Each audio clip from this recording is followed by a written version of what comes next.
This recorded session is dedicated to the completion of our um, module discussion on bacteria as human pathogens. So during the on-site lecture, we covered the essential concepts of microbial pathogenesis, and we also discussed about the streptococcal group or genus as one of the medically significant bacterial groups that we will be covering for the entire module.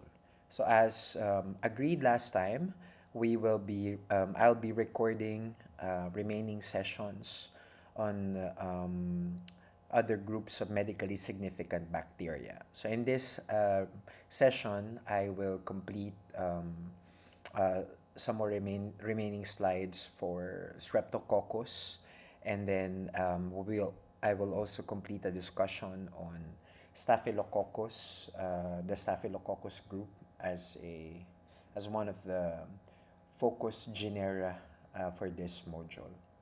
So, in addition to the localized systemic and post-streptococcal infections that can be caused by group A streptococcus, another clinically significant disease related or caused by group A streptococci is scarlet fever. So scarlet fever is characterized by skin rash that often appears as sandpaper-like, and the rash is distributed or can be found on areas such as the neck, chest, elbow, groin, the inner surface or the mid portions of the thighs, associated with fever, nausea, strawberry tongue, and other more clinical manifestations.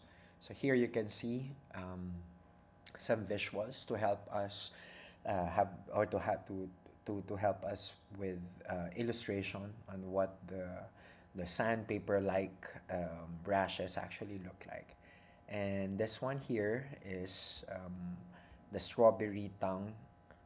Okay, let's see. I'm not sure if my laser will appear, but let's see. Okay, so here. So this, you can see the strawberry tongue appearance associated with infection or with scarlet fever caused by GAS. Okay. Then we also have streptococcal toxic shock syndrome associated with manifestations such as fever, rash, multi-organ damage, and uh, systemic shock. No, and in the United States alone, the um, epidemiology of this infection, this disease, is between zero point 0.8 to 3.4 persons per 100,000. So it's a bit significant. So it can be a common infection or common disease found or occurring in that country. So STSS, it is associated with circulatory collapse. Primarily, the blood vessels are affected by this or are affected in this condition and may result to acute septicemia.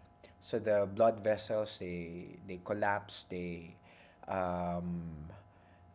leak, meaning the circulation of blood is not facilitated well. So what happens is um, the patient becomes, or the infected host becomes susceptible to systemic shock, no? Or to septicemia.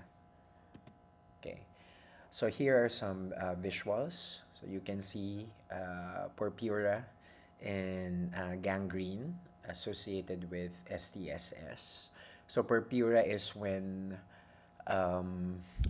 your small blood vessels leak. They they lose their integrity, so blood circulation is impeded or is affected, and with that, no, or with purpura, it can result or produce gangrene in areas where blood is cut off. So here you can see gangrene.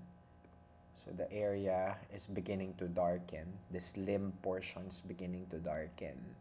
Okay, primarily because of purpura that cause blood flow to be cut off from the in this area. Okay.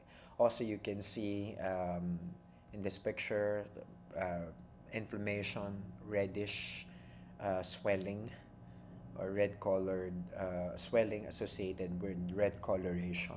So that's circulatory collapse. The blood vessels are beginning to leak. Okay. Now, um, now that we covered the infections caused by GAS, how is GAS how is it diagnosed in the laboratory? So for culture and identification, we have to take note of the optimal incubation temperature, about 35 or between 35 to 37 degrees Celsius, with 5% carbon dioxide or anaerobic conditions, no? Under anaerobic conditions. I think I remember I already discussed last Monday and Tuesday about the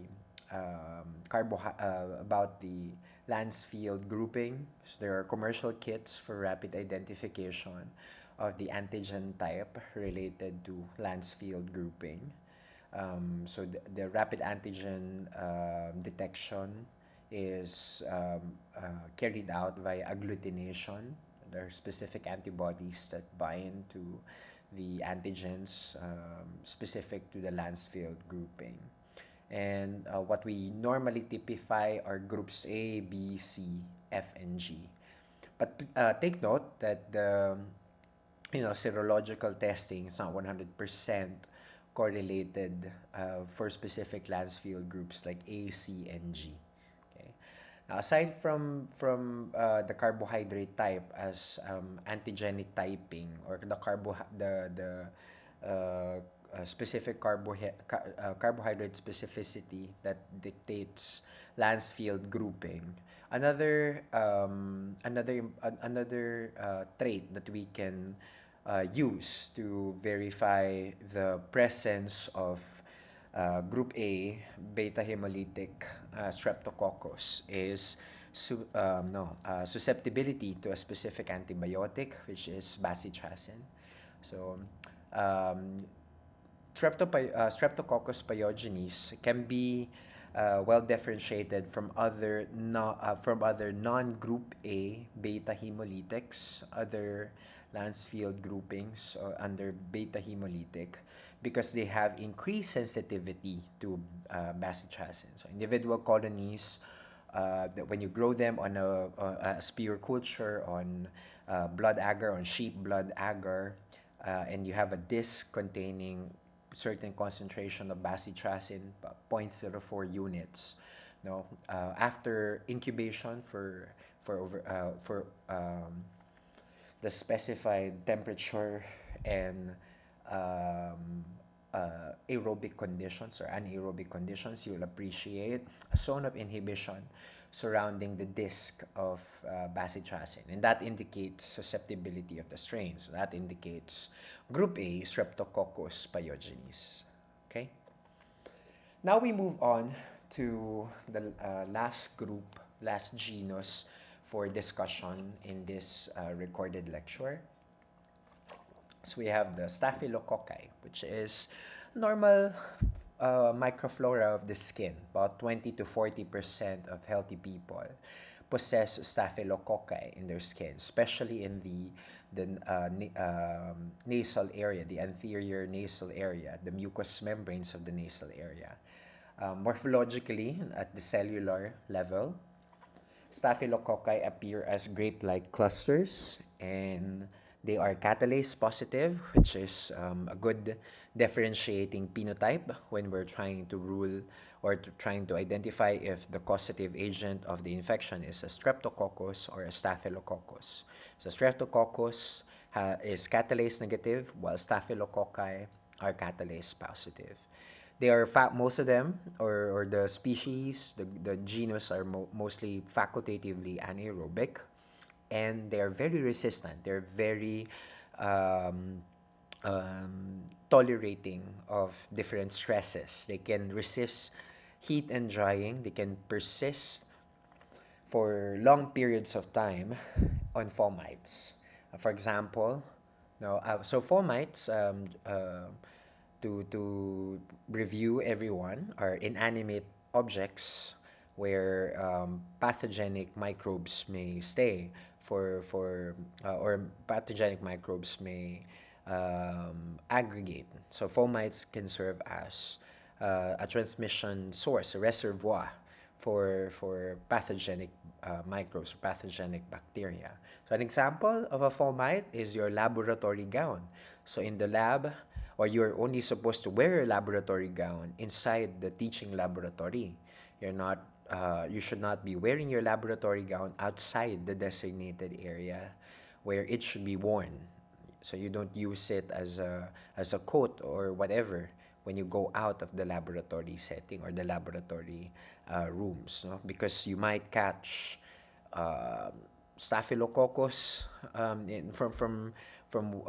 environment. You can bring that home with you, with your laboratory ground serving as a fomite. And when we talk about the medically important or medically significant species of staphylococci, there are three that we want to cover, or that we intend to cover. So we have Staphylococcus aureus, Staphylococcus epidermidis, and Staphylococcus saprophyticus. But primarily, we're going to focus on Staphylococcus aureus. Okay?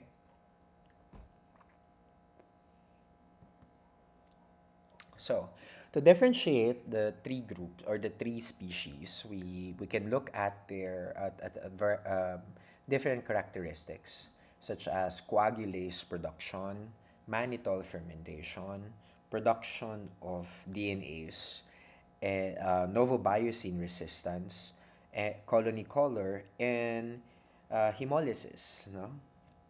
So in terms of coagulase production, so only Staphylococcus aureus is positive among the three. So coagulase, it's an enzyme that enables the conversion of fibrinogen to fibrin. So you can, if you suspect Staphylococcus aureus as the primary infectious agent, then your culture should test positive for coagulase production. Then there is fermentation of mannitol. So I'll discuss this in a bit, but um, to give us some background, so only Staphylococcus aureus is positive to fermentation of mannitol. Then production of DNAs is the same, only aureus is positive to it. For novobiosine resistance, aureus and epidermidis are not resistant to it, only Staphylococcus saprophyticus. In terms of colony morphology and colony pigmentation, Staphylococcus aureus is yellow to orange when grown on appropriate media, while epidermidis and saprophyticus are usually white.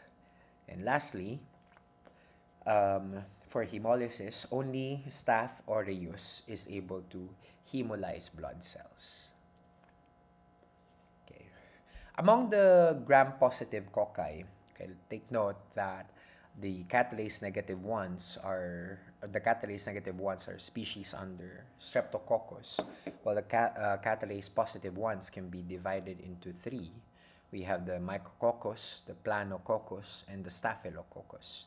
Micrococcus and Planococcus cannot ferment glucose, while Staphylococcus can ferment glucose. And further dividing Staphylococcus, we have coagulase positive members such as Staph aureus and coagulase negative members such as epidermidis and saprophyticus.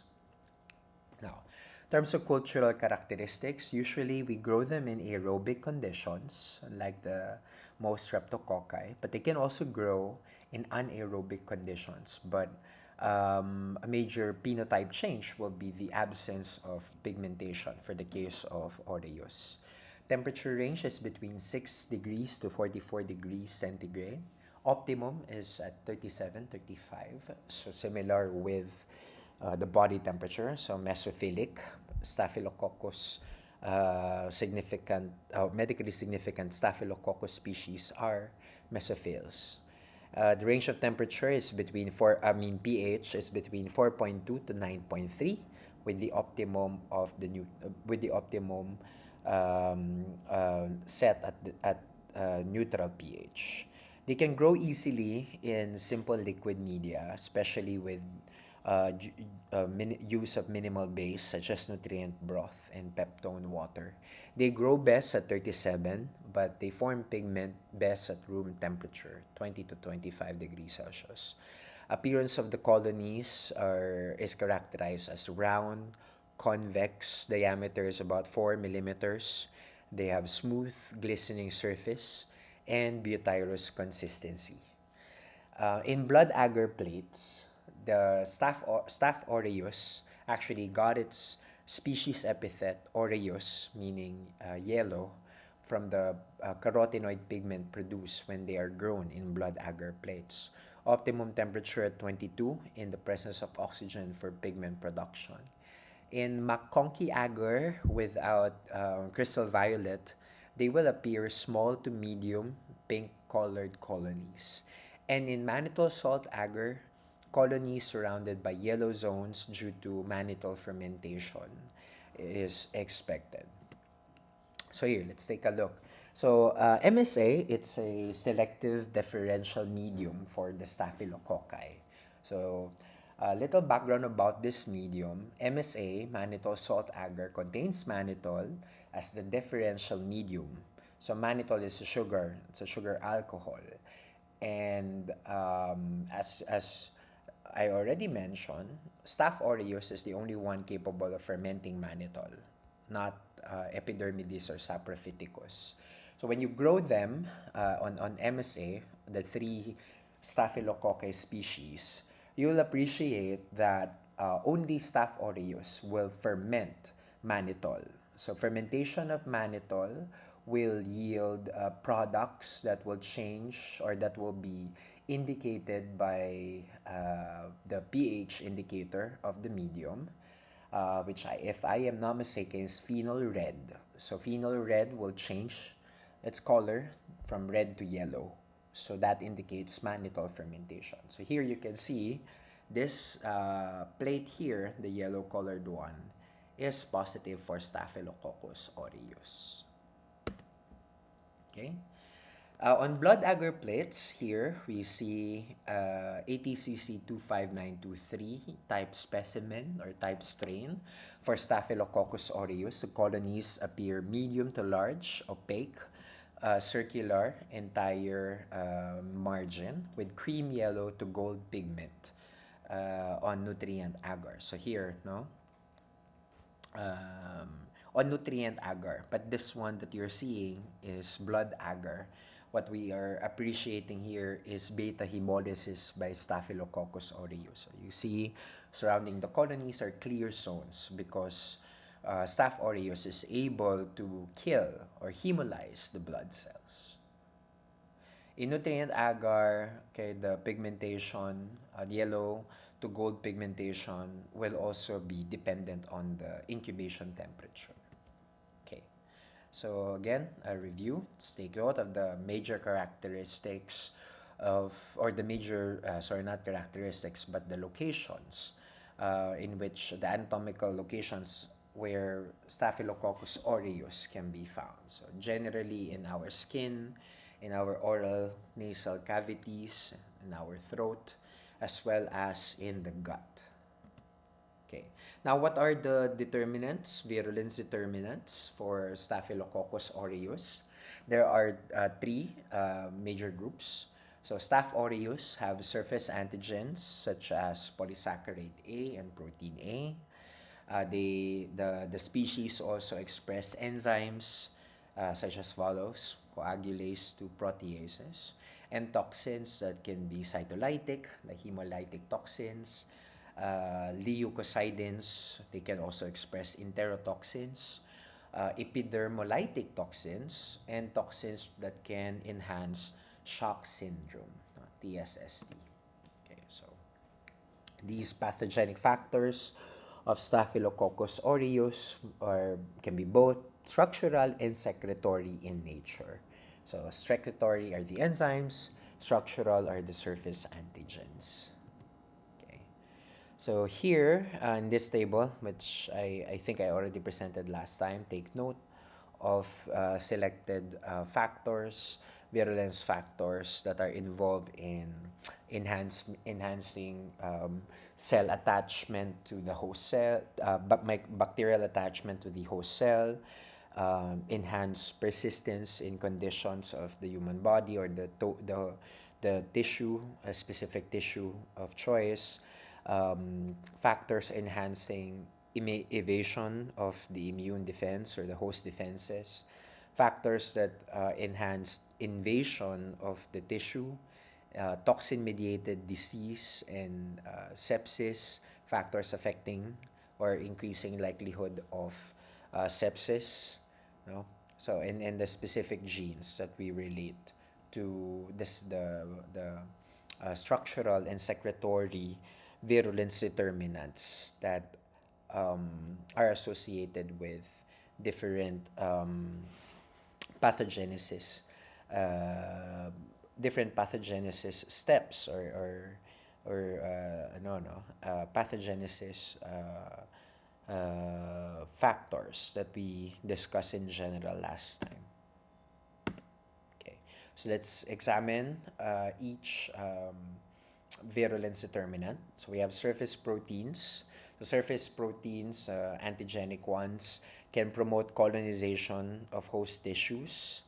Some of them can also serve as inhibitory to phagocytosis, like protein A, which is immunoglobulin binding, in a way preventing Ig from acting.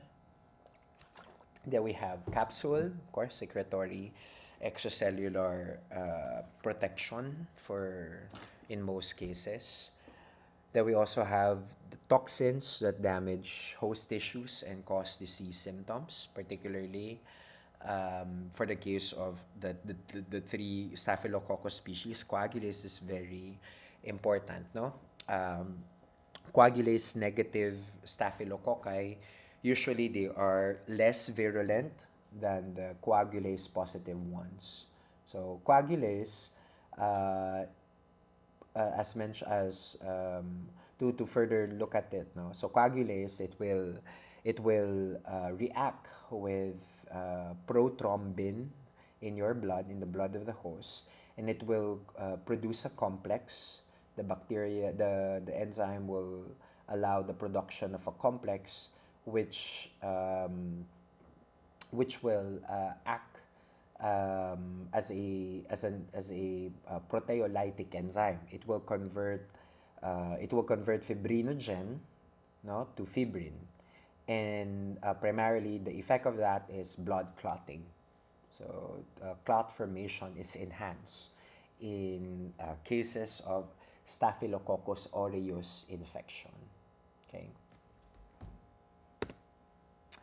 Then we have adherence proteins, those that can bind to fibronectin, to fibrinogen for blood clot enhancement, and others for collagen, which we associate with infections such as osteomyelitis and septic arthritis. In cases where mutant species of mutant species or strains of the species are um, defective or not capable of expressing these adherence proteins, virulence is reduced. We have, okay, I mentioned this already, the capsular polysaccharide. So take note of a very important observation. In culture, laboratory subculture, polysaccharide production, the capacity to produce polysaccharide capsule is actually lost rapidly. It's aside from the assumption that the capsule acts as an anti-phagocytic virulence determinant or virulence factor, no, there's really little known about capsular polysaccharide of Staphylococcus aureus, and we can only see them at the cell level using an electron microscope. Then protein A, already discussed a while ago, binds to Ig, and disrupts opsonization on the that should be carried out by immune cells, by immune factors, since protein A serves as a hindrance for Ig binding, no. Okay, so here you can see, so we have protein A associated to the membrane of the Staphylococcus aureus cells capsule, as secreted protection. Toxins, antigens, and superantigens as secretory um, products. Okay, can cause cell membrane damage, cytolytic effects, can prevent phagocytosis, can mediate cytokine release by platelets and leukocytes. Primarily, your adhesion factors can contribute to enhanced blood clotting and enhance damage to the tissue of choice um, of this species. For the toxins of Staphylococcus aureus, I already talked about alpha toxin last time. So we have beta toxin as another hemolytic toxin. Beta toxin is a sphingomyelinase. So the classical test for beta toxin expression is the use of sheep blood agar. So sheep erythrocytes can be lysed by beta toxin. Majority of human isolates or Staphylococcus aureus isolates from humans do not really express beta toxin. Okay?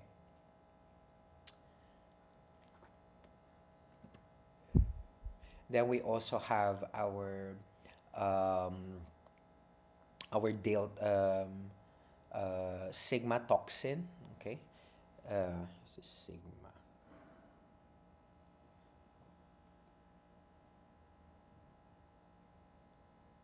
Okay, sigma toxin.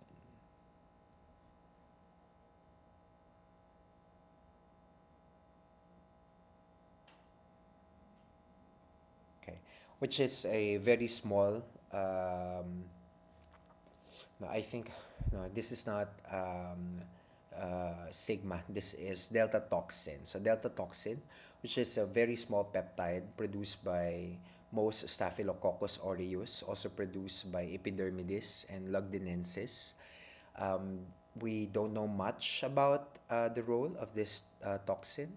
Then we have gamma toxin, which is expressed in as three proteins. So the BNC components are uh, leukotoxic with poor hemolytic activity. It doesn't really attack red blood cells.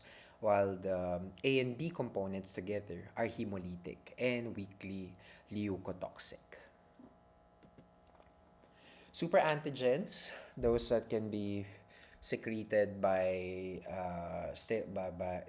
that can be secreted as complex molecules. So enterotoxins of Staphylococcus aureus, there are 6 serotypes, A, B, C, D, E, and G.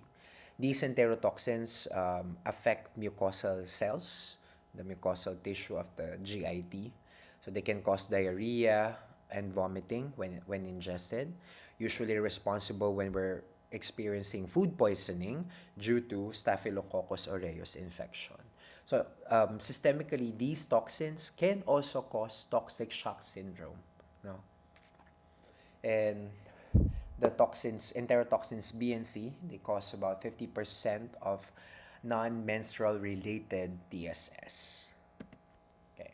So TSS toxin, toxic shock syndrome toxin 1, it is weakly related to enterotoxins, but they do not really show the emetic activity that is associated with the enterotoxins that target the gut, no?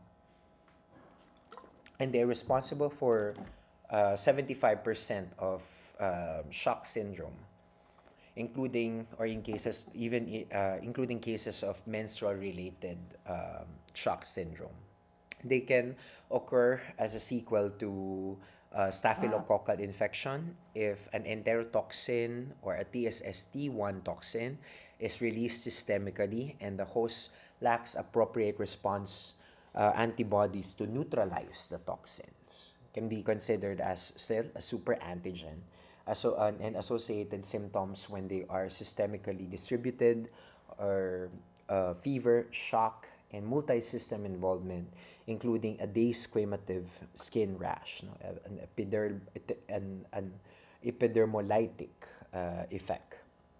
So the TSST1 gene is present in almost 20% of isolates of Staphylococcus aureus. So it's a common virulence determinant. Then we have a specific exfoliative or epidermolytic toxin, which causes scalded skin syndrome, in particularly in infants, in newborns. It showcases widespread blistering and loss of the epidermis. Okay, so ETA and ETB are antigenically distinct types of the exfoliative toxin, and there is evidence that these toxins carry out or are actually proteolytic. They can degrade proteins. It's also possible that the toxins target very specific proteins involved in maintaining the integrity of the epidermal layer. Then coagulase, I've mentioned this already a while ago. I talked about how it enhances clot formation. Okay, so the coagulase test, we can carry out coagulase tests to distinguish Staph aureus from other non-pathogenic staphylococci. So coagulase allows the organism to clot the plasma, enable them to resist phagocytosis by phagocytic cells. So to perform a coagulase test, sample inoculum is put into rabbit plasma, incubated at 37 degrees for 1 to 4 hours. If the test is positive, you'll see clot formations. No, so here you can see coagulase positive S. aureus appearing yellow on solid media. Again, considering the incubation period, or I mean incubation temperature. There are also a specific plasminogen activator similar or parallel with the streptokinase for the streptococcal group found in the staphylococcal group. So staphylokinase, it's a plasminogen activator and associated with lysogenic bacteriophages.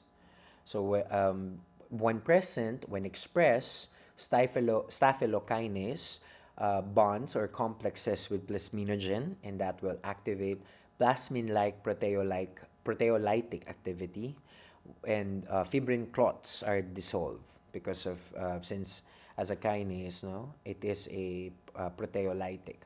The mechanism is identical to streptokinase. Then penicillinase, an enzyme that will degrade lactamases, beta lactamases, which are antibiotics that can target the species, and lipases that can allow for colonization of sebaceous glands. And sebaceous glands are rich in lipids and fats. Expression of lipase enzymes allow the species to conquer or invade such fat-rich parts, fat-rich locations.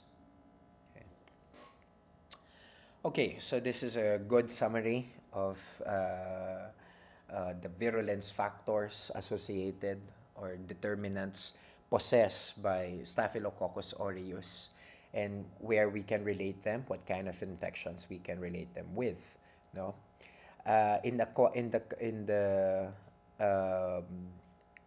presence of toxins, we have more systemic infections like TSS and SSS.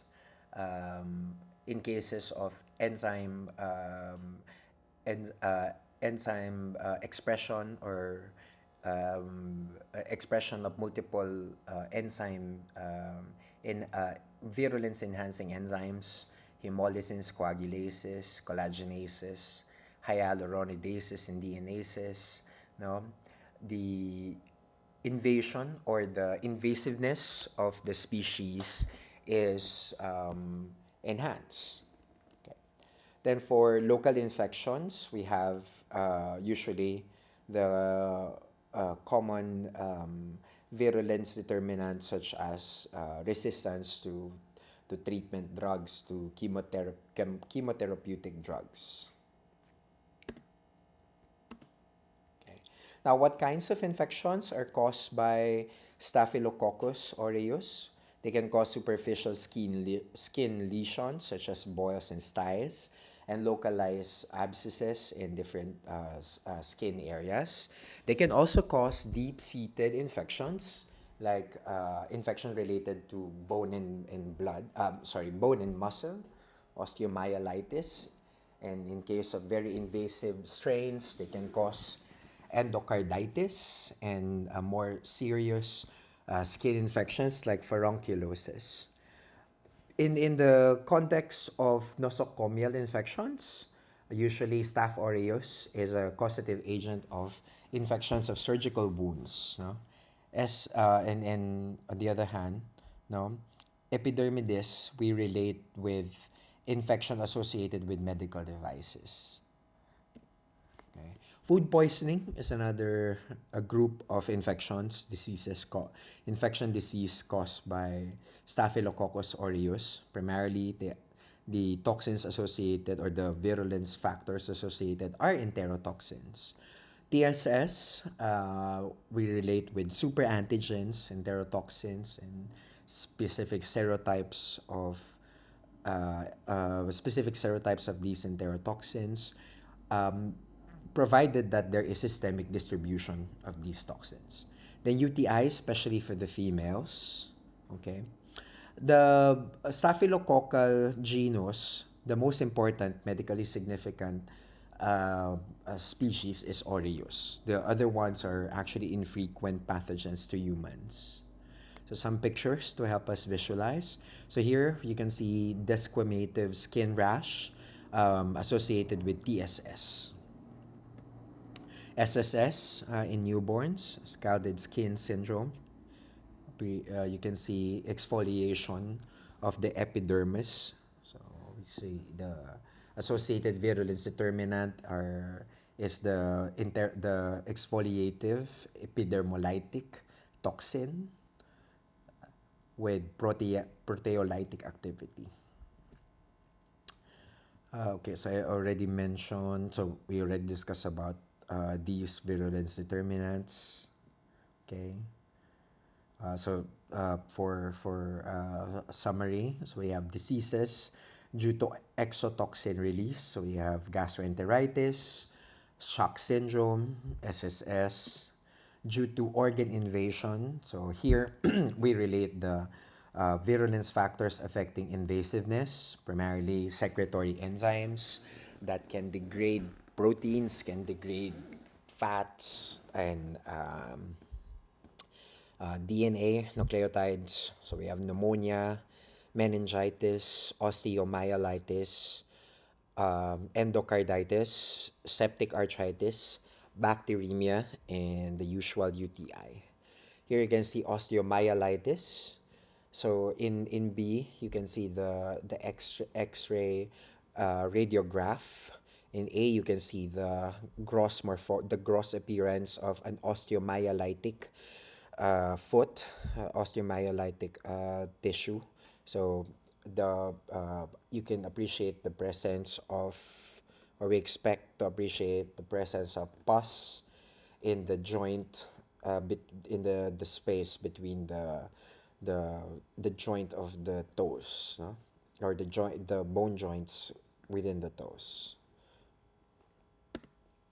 Septic arthritis, usually associated with still with your invasive strains. Okay. Then some more localized skin infections, impetigo, cellulitis, furuncle, carbuncle, in some cases, can result to necrotizing fasciitis. Okay, so that ends our lecture on the Staphylococcus group. So I'll be recording 3 more discussion lectures on endospore forming bacilli, non-sporogenic bacilli, and also another group, particularly the chlamydia, the rickettsias, no? So there are 3 more recorded sessions that I will provide.